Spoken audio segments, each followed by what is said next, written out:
Shalom teman-teman semua. Hari ini saya akan membahas tentang bab pemuaian.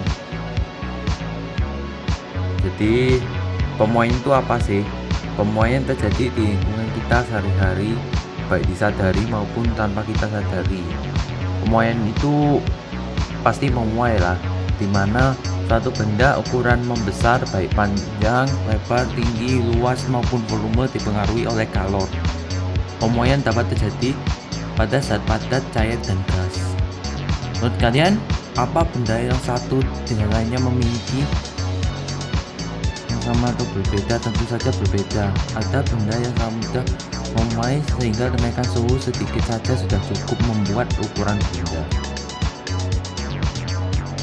yang dapat diamati mata. Sebaliknya, ada benda yang sulit memuai sehingga meskipun suhu bertambah cukup besar, ukuran benda hampir tidak mengalami perubahan. Cara mengukur besarnya pemuaian akan kita bahas di bab ini juga. Sekarang kita masuk ke pemuaian zat. Jadi secara alamiah, jika suatu benda ini dipanaskan, terjadi pasti pemuaian. Sebaliknya, jika benda didinginkan, akan mengalami penyusutan pada tingkat lebih kecil atau molekuler atau atomik.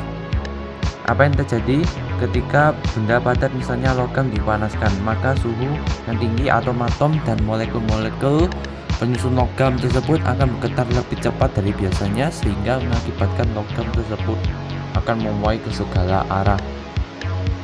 Pemuaian ini menyebabkan volume logam bertambah besar dan kerapatannya mengurang.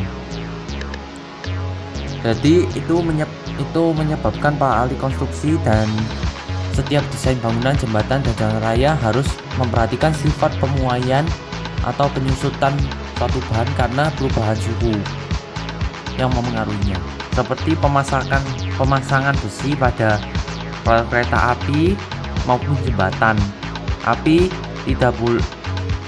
Rel kereta api tidak boleh disusun terlalu rapat, jadi harus ada sedikit celah gini. Lalu contohnya lagi,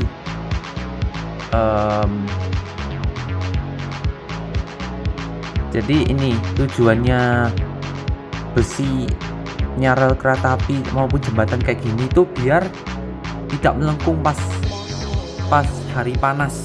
Jadi kalau relnya ini melengkung, itu kereta yang melewatinya bisa kecelakaan. Contohnya lagi,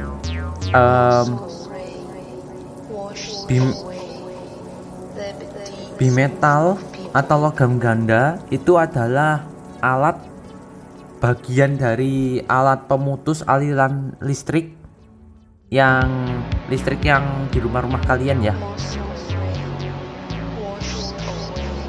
Itu fungsi dari benda tersebut adalah untuk menghindari arus pendek atau hubungan pendek. Jadi saya ambil dari gambar percobaan aktivitas 3.4 ini buat biar kalian tahu bimetal itu seperti apa.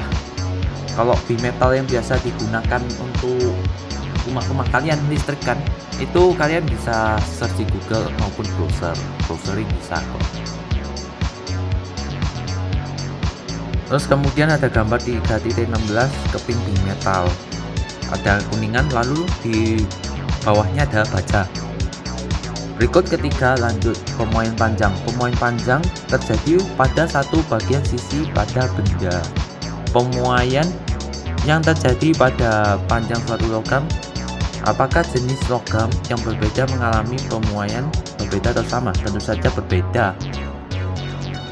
Antara logam, aluminium, tembaga maupun baja maupun jenis-jenis logam lain, ketika dipanaskan, mana yang lebih cepat memuai? Jadi kita dapat menentukan yang paling cepat memuai itu melalui tabel berikut ini. Koefisien muai panjang. Jenis logam kaca biasa ini 0,000009. Lalu kaca Pirex 0,000003, aluminium 0,00026, kuningan 0,00019, lalu baja sebanyak 0,00011, tembaga 0,00017. Berikut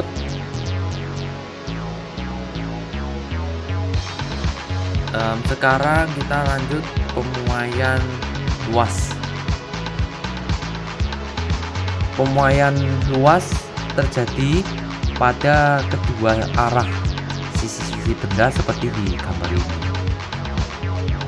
Pemasangan pelat-pelat logam maupun pemasangan pelat-pelat mobil, pelat-pelat logam pada mobilnya orang tua kalian itu memperhatikan terjadinya pemuaian luas. Pemuaian luas punya koefisien muai sebesar 2 kalinya koefisien muai panjang pada standarnya. Berdasarkan data tadi ini, tabel ini kan, lempengan baja punya koefisien muai luas sebesar 0,00022 per derajat Celcius. Kita tinggal menghitung 2 kali dari koefisien panjang baja. Bagaimana pemuaian benda-benda yang berdimensi 3 memiliki jangkauan pandang mencakup panjang, lebar, dan tinggi jika dipanaskan. Misalnya saja balok, baja, kaca jendela, atau lainnya yang kalian temukan sehari-hari. Pemuaian ruang memiliki koefisien muai 3 kali koefisien muai panjang baja yang dipanaskan akan memuai, dan koefisien muai 0,00033 derajat Celcius per derajat Celcius. Lanjut, kelima, pemuaian zat cair. Zat cair mengalami pemuaian ketika dipanaskan. Pasti ya teman-teman, zat cair relatif lebih efektif atau lebih mudah teramati dibanding zat padat. Salah satu contohnya adalah pembuatan termometer yang memanfaatkan sifat pemuaian zat cair yang ada di dalamnya. Air raksa, bisa alkohol juga. Dapatkah kalian menjelaskan mengapa alkohol dan air raksa dipilih sebagai pengisi pipa kapiler dalam termometer? Jadi kalian bisa tonton video saya yang tentang termometer ya, tentang suhu waktu semester 1 kemarin. Lalu keenam, pemuaian zat gas. Seperti halnya zat cair, gas juga akan mengalami pemuaian jika diberikan kalor jumlahnya tertentu. Sifat pemuaian gas dapat dimanfaatkan dalam kehidupan sehari-hari untuk mengembangkan balon udara.